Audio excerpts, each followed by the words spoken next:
In this video we'll be looking at installing the service kit for the MS231 and MS251. So in this example we have the 231. Inside the kit we have a replacement air filter, and we have a fuel filter and the spark plug.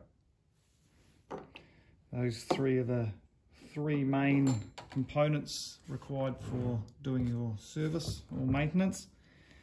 First we'll remove the top cowl. So we have the Torx 27 screws, 3 of them.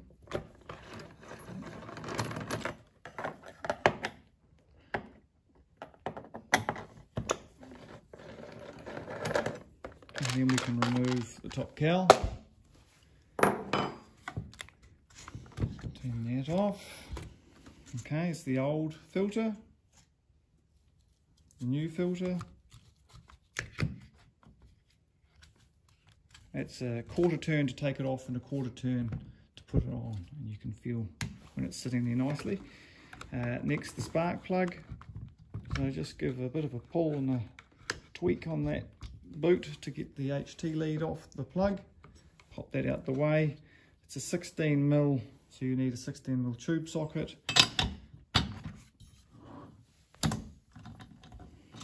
Let's get the old plug out.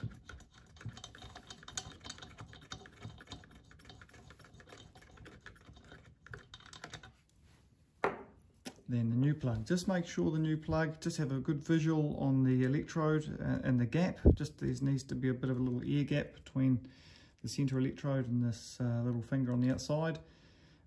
It's about 0.5 of a millimeter, so it's not a big gap.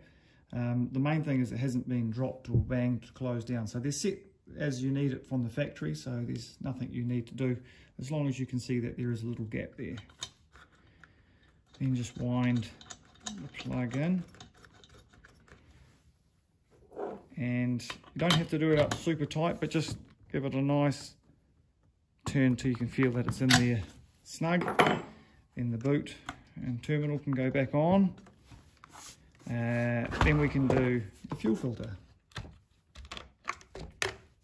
So you'll need a hook of some description to be able to fish that hose out, whether it's just a bit of wire that you can bend into shape and put a little hook on.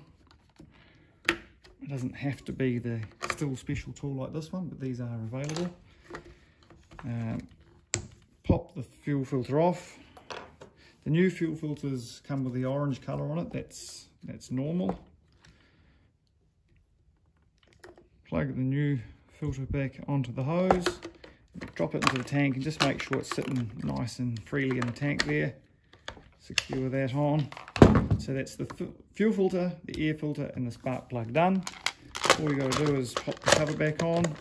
Of course, when you've got the top cowl off, just have a really good inspection and around the cooling fins of the cylinder, and just where you can brush and clean and clean away as much of the dirt that builds up there as you can. But that's all there is to it to do a good service on your chainsaw.